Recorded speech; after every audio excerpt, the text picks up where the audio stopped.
Good morning to you, my friends, wherever you may be in the world today. Today, May 25th, 2021. Welcome to the series of talks I've been giving now for some years, more specifically, the last 45 days based upon my newly released book, Extinction X-Rated. Thank you for acquiring it, reaching out to me, and talking with me about it. I'm soon to do a global release with the book with a very dear friend of mine, Kelly Wendorf, a best-selling author. She will be interviewing me, we'll be in conversation, we'll offer a free global Zoom dialogue coming up soon for those who are interested. Today is a very special day for me. Today and tomorrow. In Burma, it's the full moon in May. Today or tomorrow here in North America, the full moon in May. I ordained as a Buddhist monk in New York City 42 years ago on this day. Many of you know I flew the next day with my teacher and preceptor, the Venerable Mahasi Sayadaw, to Burma, where I was granted an extension to my visa, where I stayed for some years, off and on, punctuated by being told to leave the country by the dictator at that time, Ne Win. Since that time, he's of course passed away. There's incarnations of dictatorship in Burma. The grandson of that dictator today is Ming Online. And I was going to speak about the importance of Buddha, Dhamma, and Sangha in my life today, based on the full moon. Here, where it's said that the Buddha, young Gautama, a man who is said to have lived in northern India some 2,600 years ago, attained this remarkable state called Buddhahood, the extinction of greed, anger, and delusion, and the flowering of what's known as the 10 excellences or the 10 paramis. I am going to interweave my extemporaneous feelings about the Buddha and Dhamma and Sangha. I would call it the lifeblood of my entire existence. Although I'm a son of the Buddha, I am definitely a rebel son, probably disowned by orthodoxy, but so be it. But today I would like to share I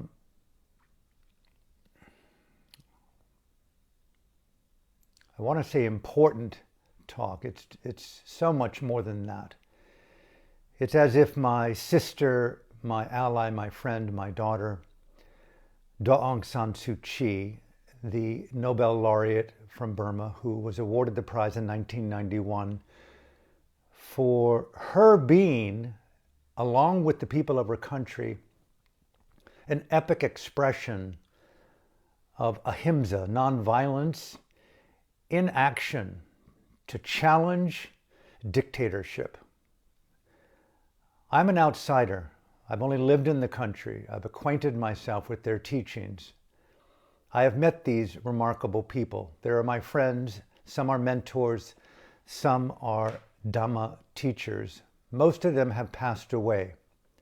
Aung Suu Kyi is both a friend and a mentor, along with her teachers and mentors. Very, very, very close people in my life. I'd like to speak up specifically today for Aung San Suu Kyi, the courageous people of Burma, and freedom itself. And may I invite you, especially those of you who are activist force multipliers, who define your life by loving kindness or compassion or democracy or freedom in action, may I invite you to perpetually, throughout this talk today, share the video in your various social media streams, in the groups that you belong to, especially Burma groups, activist groups, human rights groups. May I invite you to just forward and share this video so frequently that Facebook may even ban you from sharing to groups for a few days. So be it. Aung San Suu Kyi and the elected civilian leadership of Burma have been paraded before the world's eye in a military tribunal yesterday in Naypyidaw, the capital of Myanmar, Burma, where there's an Orwellian military tribunal who, I feel confidently, are soon to imprison her and the president and other elected leaders who are not tortured and killed to life imprisonment. This is an epic global moment. Now, allow me, please, to extemporaneously share my 43-year history with Burma and Dhamma and democracy, Aung San Suu Kyi, since 1995, when she was released from her first 6 years of house detention, when I was invited to meet her by my very beloved friend, the former general of the army in Burma, U Tin U.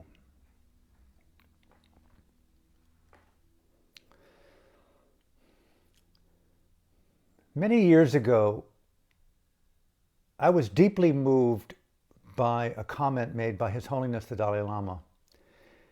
If we do not act soon to save Tibet,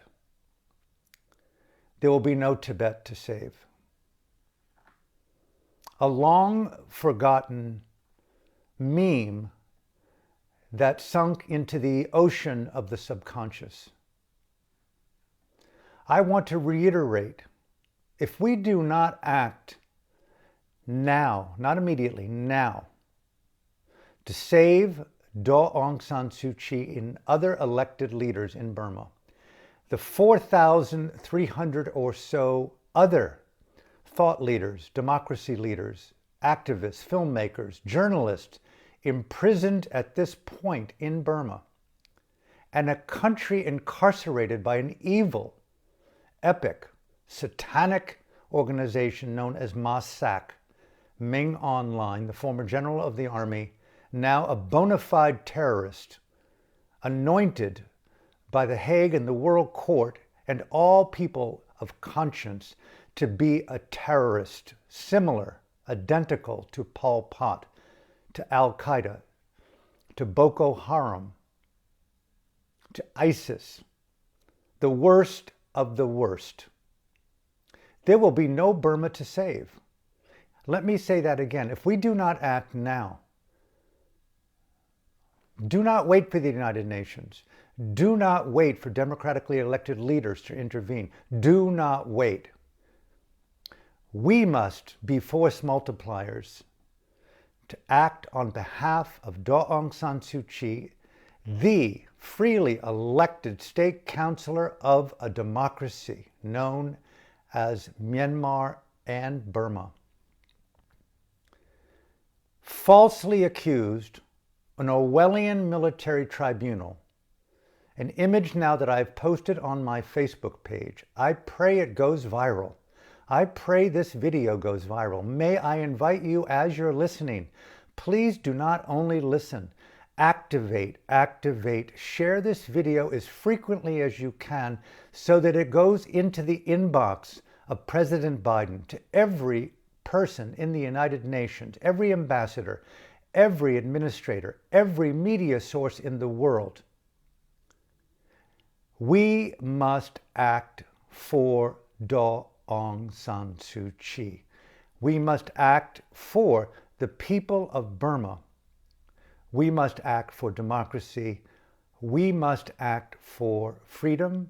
We must act for universal human rights. We must act for the rule of law and justice. We must not translate inaction as appropriate here. Pause. His Holiness the Dalai Lama, decades ago, if we do not act on behalf of the people of my country, there'll be no Tibet to save. You can do a search and see how far back that comment was made. There is no Tibet to save. Continuing persecution Over the last 10 years alone in Tibet, something close to 200 men and women have immolated themselves, identical to what we remember back in 65 and 66 in Vietnam, when the monks poured kerosene on their body, lit the world's conscience on fire. Look what is happening to the people of my country. The horror of being immolated is identical to what is going on to the people of Vietnam, virtually unnoticed in Tibet, a country lost to the world community, other than a slave state to the nuclear-powered genocidal dictator of China, Xi Jinping, not the people of China. Huge distinction. They are under a firewall.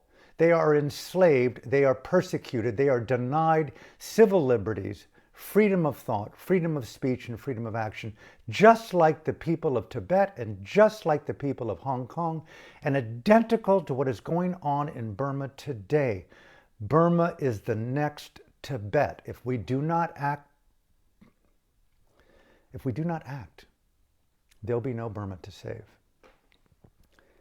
Burma is, like all human beings, all precious democracies, all people worldwide precious. Why is Burma so passionately in my heart and conscience and soul? Allow me. Beyond the love that I have for family and lineage and loyalty that was instilled in me from the very young age in my family, people who came from the Middle East, Syria through Lebanon, and my father's family from Ireland, came to this beloved country of America and brought a life to our family and to me. They stood up for democracy. They fought for freedom. They fought for principles and values. It's in my blood. Burma is my adopted family. Not only are they lineage and am I loyal to them, but they embody, in my humble estimation, an incredibly courageous expression of democracy and freedom in action that have taken not just timeless principles within Buddha Dhamma, but in all religions, and what they have called, based on Aung Suu Kyi in 1988, calling Burma's struggle for freedom a revolution of the spirit. All beings who understand the beauty of freedom can challenge their own fear, greed, and delusion. Only then will there be a freedom in our own country. She employed, along with the people of the country, an epic expression of nonviolence. Deeper than that, not just the willingness to refuse using arms, but the refusal to vilify, to demonize, and further, the radiance of making friend with enemy. The refraining from violence, the refraining from vilification, and the courageous open-heartedness to reconcile even with rapists, torturers, murderers, and genocidal psychopaths. It is beyond imagination that has gone on for nearly 35 years. And Aung San Suu Kyi sits in a military tribunal in Naypyidaw today, where this amazing woman at 75 years old, and the president, and numerous other elected civilian people in that country, the ones who have not been tortured or killed or being hunted as I speak, stand for the elevation of democracy and freedom and reconciliation, even with the evil psychopaths oppressing them today. It's an epic expression of feminine-inspired, nonviolent activism that I don't think the world has ever seen or understood, that is under assault at this very second and could disappear from planet Earth in a matter of days when she goes back to that tribunal that Orwellian lie orchestrated by Ming Online, where she could be sentenced and put into prison for the rest of her life. And the 54 million people of Burma, forgotten in the memory hole of dictatorship. His Holiness the Dalai Lama, decades ago, if we do not act now, there's no Tibet to save. There is no Tibet to save. Tibetan culture, Tibetan Buddhism, the good people of that country live through each other. But now it's an occupied land. Burma is being occupied by Russia, by China, and by their proxy satanic cult organization, the former military turned proxy violent guerrilla warfare mongers to Russia and to China, who supply them with money and guns, ammunition, and technical support. It's a collusion of evil. There is no Hong Kong to save. Over a year ago, the girls and boys, the men and women of that country wanted to maintain their autonomy, their democratic freedoms, their universal human rights, their right to free speech and assembly, religion, their choice of synagogue or of Buddhist temple or of Catholic church. Whatever the preference of religion and spirituality no longer exists. Australia is under assault, very close to a kinetic war, through the violation and the chest beating of Xi Jinping in China. Our world, moving along here, our world is under assault by totalitarianism. Burma is one more domino in that particular falling of freedom. Aung Suu Kyi, one of the last voices in the world, and the good people of that country, who are willing to stand up to tyranny without the use of a weapon. The power of the woman, the power of dialogue, the power of non-demonization, the power of reconciliation, to me, is one of the most remarkably courageous expressions of spiritual intelligence in dynamic action that the world has ever seen. And there she sits in silence and masked. No one knows where she is. She does not even know where she is. She was taken from her residence and blindfolded and moved to another location. Her lawyers don't know where she is. This is the first time these people have spoken to her in nearly 3 months. It's a mockery. It's a rape.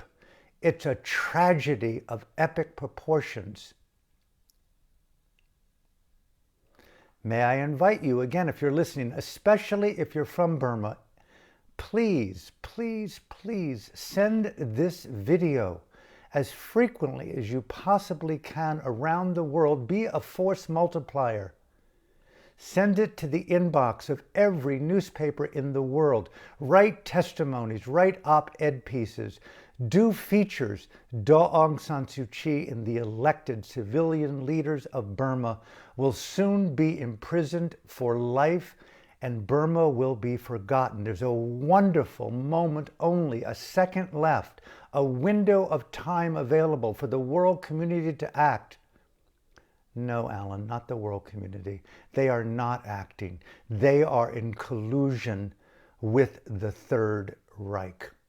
My country turned away the Jews who were escaping Hitler. Are we going to turn away the democratic voices of Burma on our screens, on our televisions, in our newspapers, in our hearts, in our minds, in our conscience, in our souls? We're a global community. We're a democratic world. If we do not fight for the boys and girls in Tibet, in Hong Kong, in Taiwan, in Philadelphia, in Chicago, Milwaukee, Los Angeles, Hawaii, New Zealand, Australia, Sydney, Melbourne, wherever we find freedom-loving people around the world, we must connect our hands and our hearts and our conscience, right? And stand up for the leaders who are facing the evil of dictatorship. Ming Online in Burma is a proxy He's a proxy, violent guerrilla for Xi Jinping in China. Burma is the next Tibet. Before it falls to be one of the provinces of China, and there are many provinces in China today with much larger populations than Burma itself. Burma is the ruby of Asia, oil-rich, gas-rich, ruby-rich, pearl-rich. Specifically to China, slave labor rich. It's a slave labor country, and the men in Naypyidaw that right now are persecuting Aung San Suu Kyi in an Orwellian tribunal, with the world watching but doing nothing, except you and me who are listening right now. May I invite you to participate in Burma's revolution of the spirit. Set everything behind. Her lawyer, a Muslim, Ko Nyi, was assassinated several years ago when I was in Burma. She knew, everyone close to her knew, I knew, the viciousness of the sociopathic organization known as the military in Burma. And yet, against all odds, she did her very, very best to try to win the heart of the enemy through dialogue, through reconciliation, through patience. And right now, she is behind bars and very likely will spend the rest of her life imprisoned. She is a heroic person primarily because she supports the people of her country. She said, they can dissolve our National League for Democracy, but you'll never dissolve our freedom. It's a people's dimension of politics in action. I'm inviting you to invite me, to invite your friends. Please don't hear my words alone. Please share this video.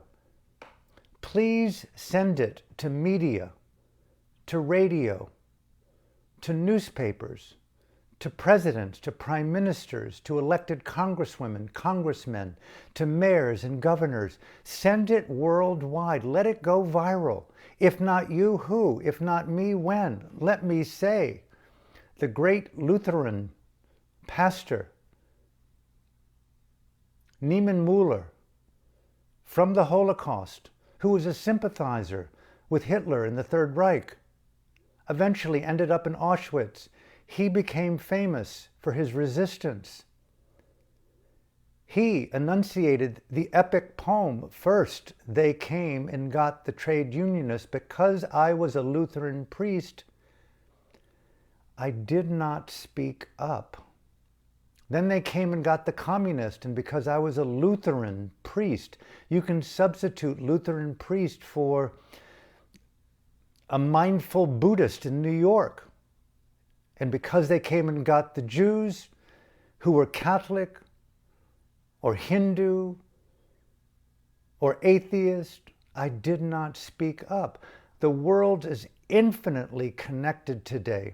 Who could ever imagine the Dalai Lama saying, if people do not act, there'll be no Tibet to save? Who could imagine if we do not act for Burma, a democratic country led by a radically nonviolent group of men and women, embodying the timeless teachings of the Buddha here on Wesak? The day the Buddha was said to have been enlightened, like Tibet, like Vietnam, like Thailand, like Sri Lanka, like Burma, the embodiment of Dhamma, and equally the embrace of all religions, a country with 135 ethnicities. What a fabric of culture and language and religion and fidelity, an ancient land. Hear me loud and clear. If we do not act in support and fight for the people of Burma, freedom itself, and speak up for Aung San Suu Kyi, there will be no Burma to save. Burma is a land, in my humble estimation, through my exploration, of nearly 5,000 Buddhist monasteries. Yes, there's lots of Catholic churches, there's lots of synagogues, Baptist churches, there's atheists, there are Catholics and Christians all throughout the country. There are Muslims and mosques. I've been in many. But for me, as a Buddhist, deeply embedded in the meditative tradition, primarily in Burma, these 5,000 monasteries are sanctuaries, are havens. The men and the women, the nuns and monks, represent the embodiment of dana, generosity, sila, ethical integrity, and bhavana, the practice of mind training. These are timeless teachings. Aung San Suu Kyi and the elected leaders, many of them, speaking specifically of her, she and I share the same Buddhist teacher, the late Venerable Sayadaw U Pandita, the architect of the nonviolent philosophy within the National League for Democracy and the architect for the reconciliation with the enemy. A powerful spiritual teaching, virtually gone unnoticed by spiritual and religious people worldwide. She has never been complicit with the military. I watched just the other day her testimony, her prepared speech at The Hague when Burma's military was brought before The Hague and accused of genocide. She did not defend the military. If you look carefully and really look at what she is saying, it's explicitly clear. She wants the country to hold the military and the people of that country accountable. If there are atrocities, let us address those atrocities in our country. Her lawyer, a Muslim, was assassinated. Death threats were leveled against her. I know that to be fact. Look at where she is today.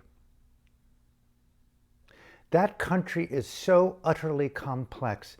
Winston Churchill's father, back in the 1800s, decided to pluck Burma, the ruby of the Orient, and deliver it to the Queen of England, and in so doing, an imperialist, white supremacist genocide of the country, imprisoning the people, persecuting the people, denigrating the people, enslaving the people, warring with the people.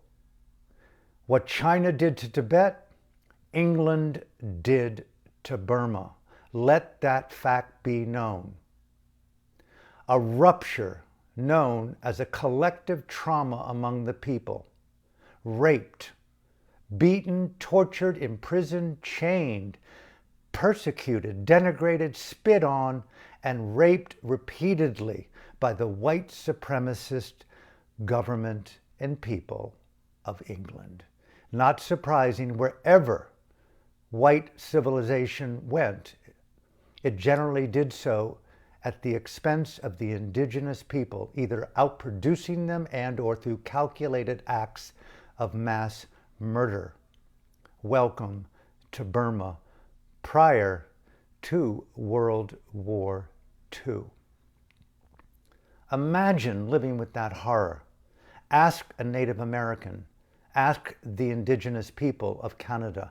Ask the indigenous people of Australia. What is it like to live under the horror of decades of white supremacist imperialistic persecution? Welcome to Burma. Within that morass, World War II, the Japanese fascist, the Allied forces fought there in the beloved land of Burma. A bloodbath. A quiescent people persecuted by the British for decades and now dealing with hand-to-hand combat. Bombers dropping bombs. People never even knew of bombs.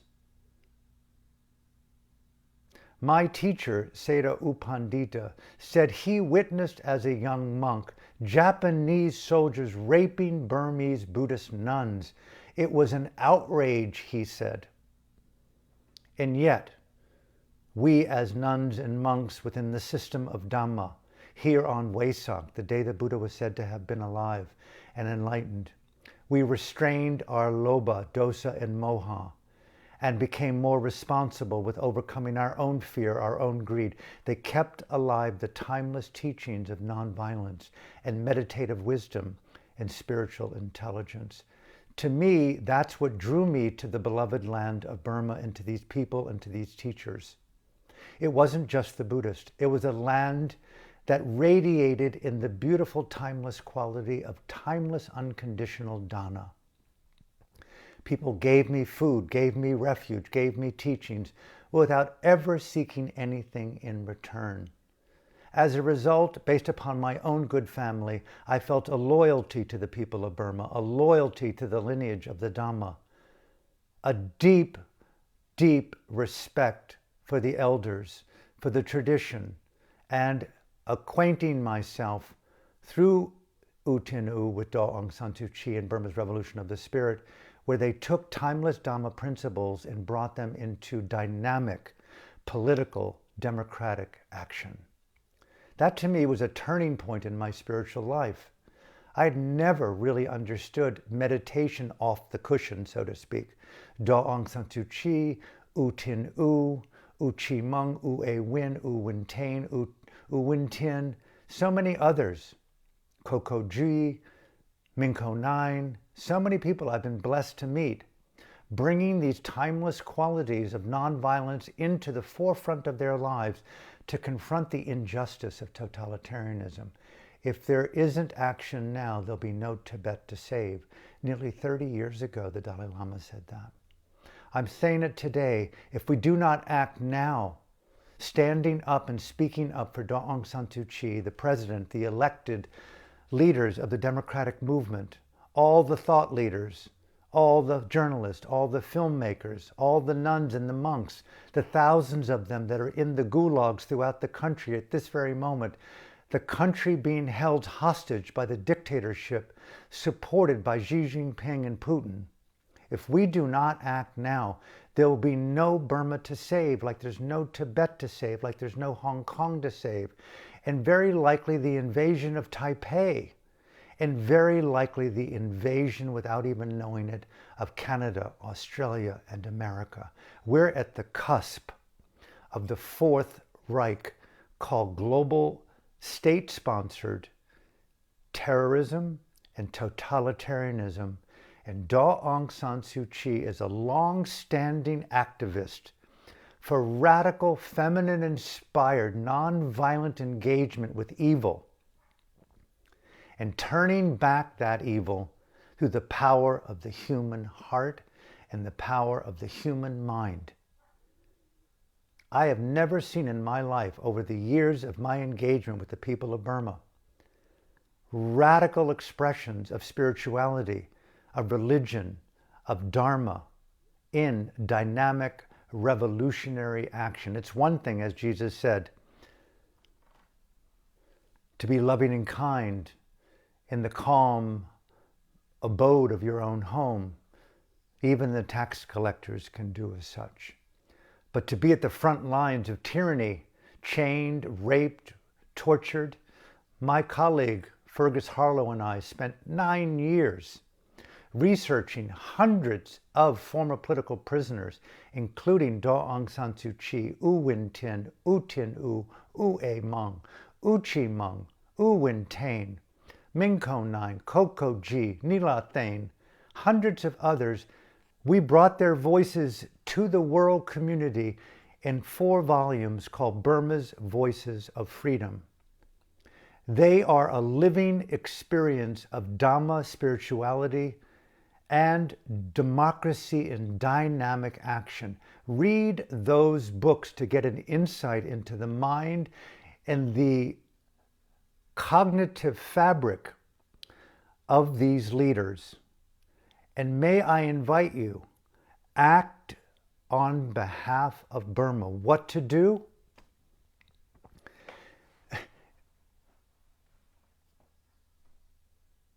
The Lutheran pastor, Neiman Moller. Then they came and got the lesbians. And because I was a priest and celibate, so be it. Then they came and got the gays. I was a Christian pastor in New York, and quite frankly, don't like gays. Take them. Then they came and got those worthless, arrogant Buddhist meditators. Just talk, talk, talk, talk. Money, money, money. Frauds. Clean the global plate of those vermin. I'll never tell anyone. I won't even tell my therapist. But I'm a Lutheran priest, and we should love all beings, but not those people. And let Hitler gas them. Oh, then they came and got the ballerinas. What a waste of time to be standing on your toes like that, young women. You should be having children and making meals for the men. And because I was a Lutheran priest, you know where I'm going with this. The world is infinitely interconnected, infinitely small. My dad and mom, both veterans of World War II, said you could never imagine in a million years the way we felt that all of a sudden World War II began to arise. We heard these distant things on radios. The rise of this thing called something out of Germany, and all of a sudden we were like, yes, yes, we must stand up and fight. Where is your fight? We must stand up and fight for our allies. Before, there's no Tibet to save, no Burma to save, no Hong Kong to save, no Uyghur Muslims in China to save. There's no more atheists to save. There are no more. And the Reverend Neiman Moeller says, okay, hey man, I'm comfortable up here in Kitsilano in Vancouver. I'm just teaching yoga online. And hey man, I'm just a groovy kind of democratic, free-loving Tantra teacher. And I can't wait to get out of this pandemic. And hey man, Mr. Clements, just hey man, I really appreciate his work. And you know, I'll forward this to a few groups, but by and large, I'm going to go back to my neo-tantra and go back to my breath work and overcome my own historical collective trauma. And Burma, oh, back in the day, that woman, Aung Suu Kyi, the one complicit with genocide. And hold on. Someone's at my door. Are you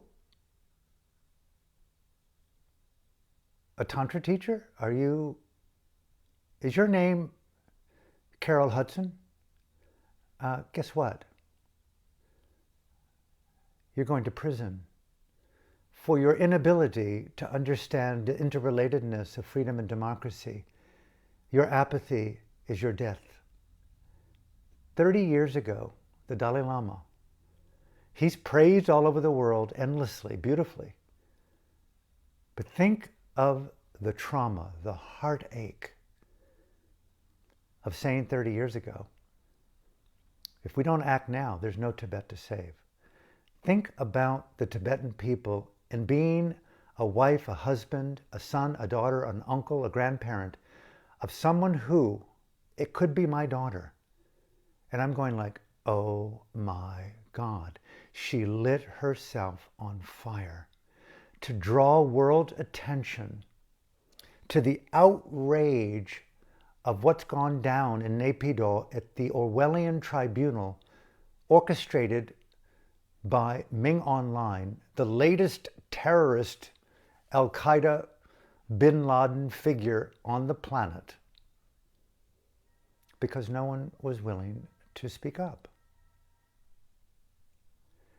Isn't that our freedom and the responsibility to not only support the freedom, but actively engage, struggle for, right? Struggle for. Right now, the world is infinitely collapsing in on us. Masks and mandates and political porn and propaganda and the mind cluster, excuse the word, the cluster fuck of information and distortions and crazy subatomic manipulations of our DNA. We don't know which arms should move, and are we even connected as a whole to our own organs and our heart and brain? Have we lost our own conscience and dignity? If we do not speak up for Aung San Suu Kyi and fight for the freedom-loving people of Burma, there will be no Burma to save. The window is almost lost. I never in a million years would think I would say that. But Fergus and I were talking yesterday, and we both concurred that the window of opportunity to save Burma is in the final second. And then Mr. Neiman Moeller said, well, then they came and got the Jews.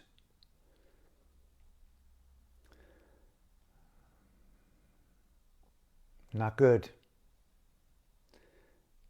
Hear those trains to the camps.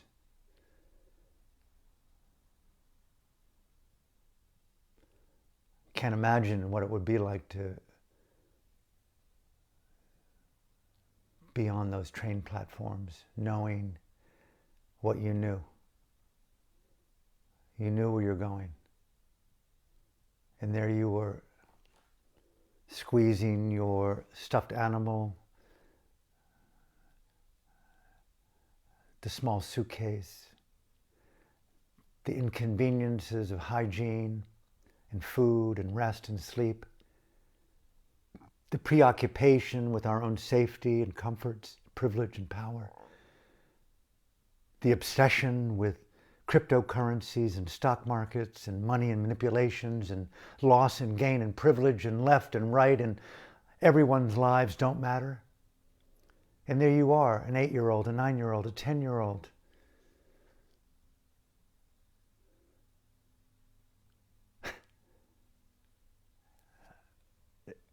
What do you even think and say decades later? How does the past speak to us in the present? I'm begging myself to become more intimate, more fertile with historical transmissions of the cry and the weep and the song and the scream of freedom and democracy. And don't leave me out, please, in your conscience, Alan. Then they came and got the Jews, and because I was a Lutheran priest, Mr. Moeller says, I didn't speak up. What does it mean to speak up? What does it mean to be a force multiplier? Are you sharing this video? Are you talking to your friends? Are you offering comment on this video today? Are you sharing it on every group that you know? Are you taking it to your cathedral, to your synagogue, to your church, to your prayers, to your freedom of conscience, to your breakfast and your lunch and your dinner, to your God, to your Jesus, to your life, to your heart, to your mind, to your love? Are you living in the fidelity? If we don't speak up, there'll be no Tibet to save. If we don't speak up, there'll be no Burma to save. If we don't speak up, there'll be no America to save. If we don't speak up, there'll be no you or me to save.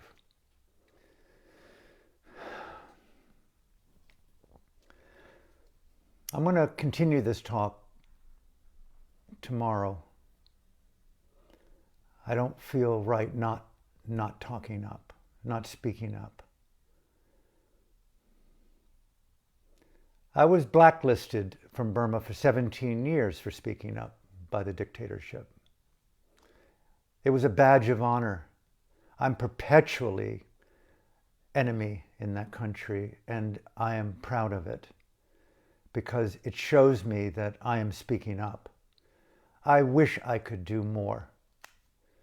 I don't know what I would do if I had more power. I don't know where the line between violence and nonviolence, guerrilla war and guerrilla tactics, and radical, compassionate, creative activism.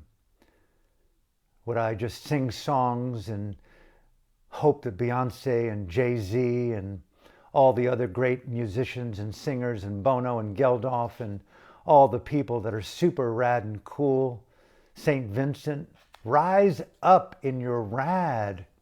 Come on, girls and boys, all over the music, theatrical, filmatic spectrum? Where are you, the voices of freedom and democracy and creative art? Speak up for Aung San Suu Kyi, because if we do not speak up, overcome your prejudice, overcome your propaganda, overcome how you believe the New York Times, the Washington Post, the CNN, and the BBCs. They got it wrong about Burma. They got it wrong about Aung San Suu Kyi. In many ways, they got it wrong about the Third Reich. Yes, forgiveness is appropriate, but action is a better redemption than looking to hide in your shame and your apathy and your inaction. Right now, all media, all celebrities, all artists, all teachers, all meditators, all Buddhists, all Catholics, all priests, all Jews, all atheists. Why does Burma matter? It's the birth of democracy through a love of nonviolence. My country is addicted to the killing machine and the persecution machine, the slavery machine, the denigration of other cultures machine, and they lie to us through the corporate media mouthpieces of violence and profit and privilege. They lied to us and we believe those lies. They lied to you, they lied to us about Aung San Suu Kyi. They lied to us about Burma. Resurrect, may I invite you yet again.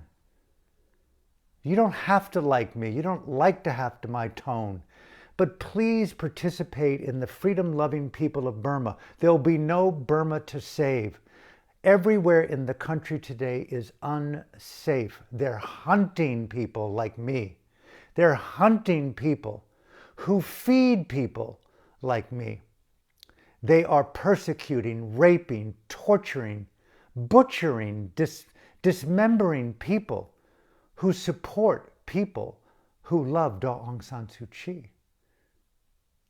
Evil, gone, crazy, like a serial cultist killer at loose in the country of Burma. Welcome to Myanmar. You and I have a chance to resurrect, to save, to bring luminosity, to bring hope to the people of Burma. Offer funds, offer money, offer your hands, and in that process of whatever you're doing, get up off your yoga mat, get up off your cushion, get up off your apathy, get up off your belief in your rightness of her being wrong. Get up, speak out. Mr. Bono of U2 back in the day had no trouble putting up 100-foot high video screens celebrating the conscience and the life of the Nobel laureate Aung San Suu Kyi, suffering yet again another period of detention. He had no trouble making $100 million off that tour and winning the best album and the best song of the year to Walk On. I say walk in today, Bono. I say walk into your conscience and overcome your apathy, your prejudice, and how you believe the propaganda of the lie. She is one of us plus 10. Let us rise up into a higher fidelity. She is embodying the power of reconciliation, non-violent engagement, even with the epic violence of dictatorship. Our country, our world, may not be something that we can save if we as citizens of freedom in the world don't overcome our apathy, our prejudice, our religion, and stand up and integrate in our yoga, in our meditation, in our religions, in our spiritual philosophies, the necessity of caring for the democracy and the freedom of others. Let us speak out for Aung San Suu Kyi, especially now. Within a week, it's likely she'll be sentenced to life in prison, and the door will close. The world will forget on the power and the beauty of her, no, not alone. Not alone. Her gift is the radical commitment. You may not like some of her things, the radical commitment to the power of the feminine to overcome the evil of violent masculinity. The love of freedom and democracy through nonviolent means. It's epic. A meditator. A being dedicated to satire, comedy, humor, generosity. I've been with her for months. I've been around her colleagues. I see how they interrelate. I see how they care for those who've been tortured, who've been raped. I've seen that. I've watched it. I've documented. I've photographed it. I've filmed it. I have discussed it with all of them. These books represent their conscience, the conscience of the people. My point?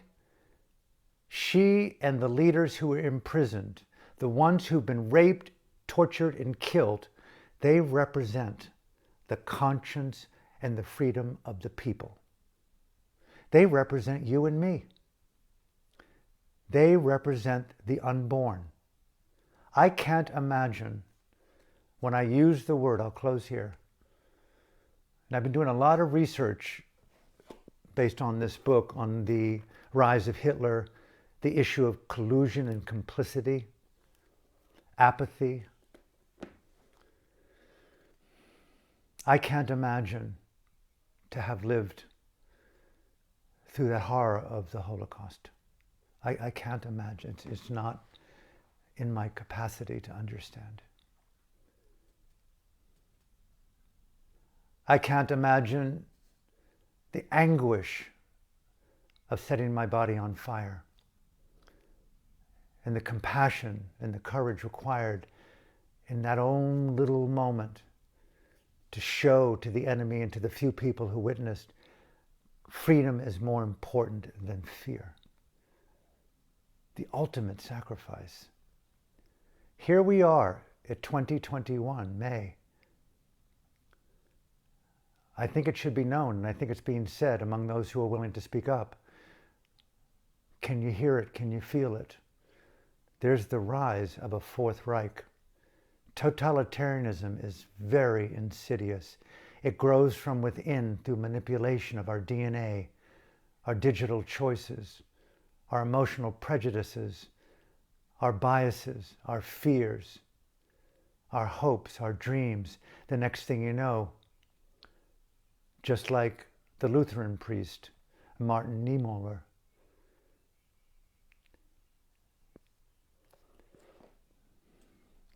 they then came and got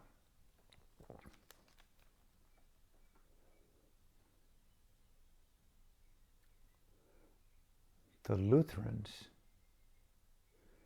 Because I was a Lutheran priest and somewhat more special than my congregation, boy, that's close to home. I didn't speak up. Could you imagine the dilemma of conscience? If Aung San Suu Kyi was your sister, your daughter, the people of Burma were your children, and we're Martin Niemöller.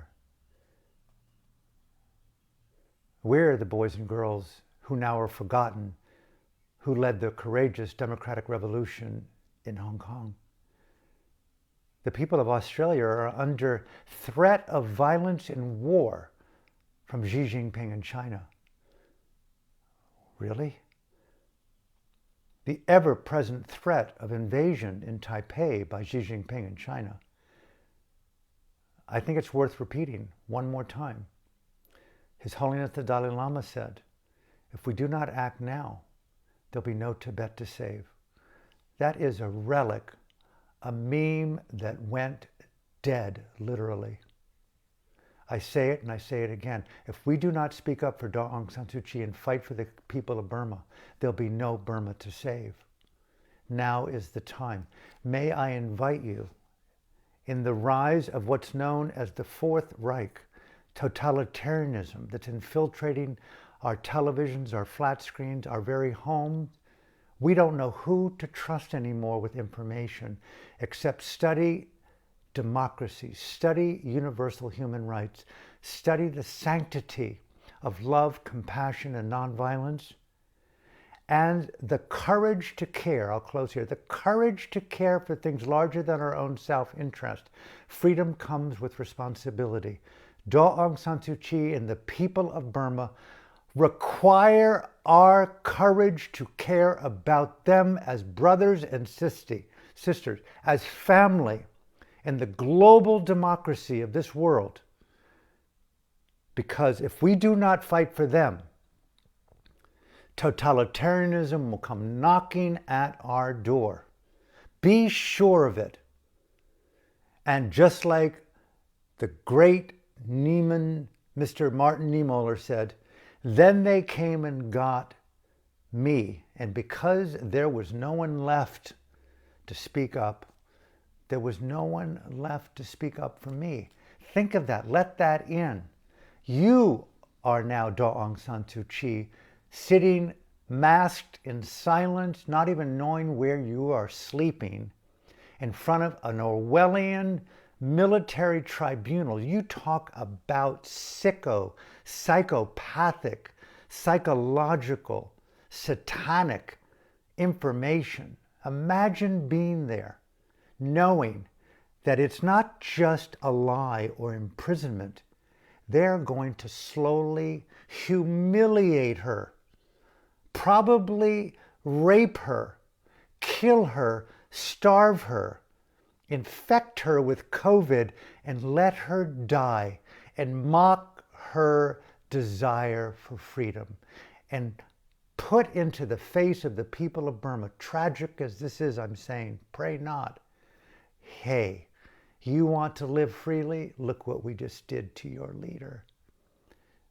They're doing it to me. They're doing it to you. They're doing it to Seda U Pandita. They're doing it to the Buddha. They're doing it to the Dhamma. They're doing it to the conscience of every boy and girl in the world who loves democracy and freedom. I say, make democracy the priority of our Dharma. Make the courage to care for freedom larger than our own salvation. Stand up, speak out for Daw Aung San Suu Kyi. Overcome bias, overcome prejudice.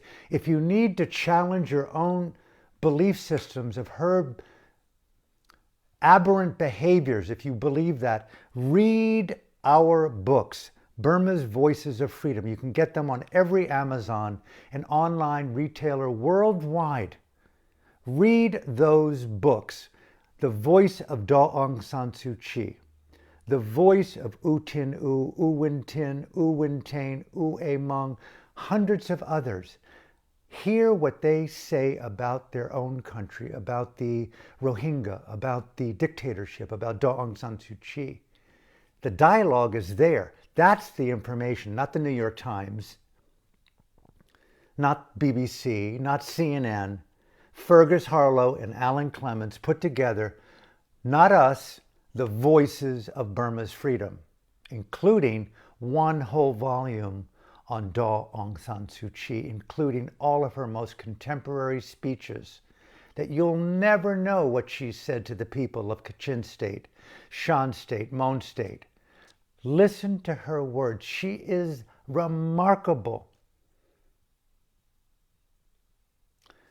The power of nonviolence, the power of non-vilification. Just look at our own lives and how easy it is to judge. I've been the recipient of unremitting judgment, vilification, blackballing. So what? So what that people are shallow? Let them have their shallowness. It's okay. I don't have a problem. I don't need to forgive. I don't even go down that path. I'll break bread. I'm loyal. I'm willing to overcome the chasm between things. Daw Aung San Suu Kyi is one of those people. She doesn't even criticize her critics. You never see and hear that. But she's willing to not vilify even the sociopaths. Like me, I vilify them. She doesn't. May I invite you, study her words, study the words of the people, but moreover, share this video everywhere you can share it. Don't stand in apathy. Remember the Lutheran priest, Martin Niemöller. Put yourself in his body. There was no one left to speak up. He spent 5 years in Auschwitz. The Fourth Reich is marching down our streets today. It's not going to be known in the way that we once knew it. The book burning in Berlin in 1933 is happening, but it's worse than burning. Down the digital hole, there'll be no memory of you. Cancellation is alive and well. Next thing you know, democracy is over. Freedom is over. So before it's too late, please, please, please share this video, speak out for Aung San Suu Kyi, fight for the people of Burma, fight for their democracy, and stand in the radical courage to care for things larger than your own self-interest, including me saying that to myself. I'm not pointing a finger here at anyone. And let us do what we can collectively in the world to resurrect the second great independence movement in Burma, the second great expression of the revolution of the spirit, the next iteration of Dharma in action, the unification of freedom among good people. Fight for Aung San Suu Kyi, fight for the people of freedom, fight for your own safety, and fight for the freedom in the future of our planet. She said to me, if enough people in the world have the courage to care for things larger than their own self-interest, and we do that, we put it into dynamic action, she told me, one person at a time, our revolution of the spirit will be successful. Let us remember that. We don't need to be activists. Wherever we go, wherever we walk, whatever we write, however we talk, every meal in our prayers, every Dharma talk that we give, every yoga asana that we move in, may it be informed by the courage to care that my freedom and your freedom are inseparable. One person at a time. Spread the news. If we don't act now, there's no Tibet to save. There is no Tibet to save. Burma will be the next Tibet. Xi Jinping wants it. Don't let him have it. Don't let Ming Online denigrate the people. Let's fight and make a stand like we did in World War II.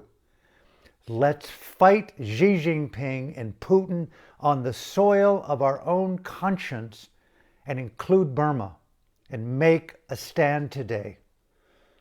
What Ming Online done is Pearl Harbor on a global level. Let that be known. Let us act. Share this video. From my heart to yours, thank you. Hope to see you tomorrow for part 2 of this talk.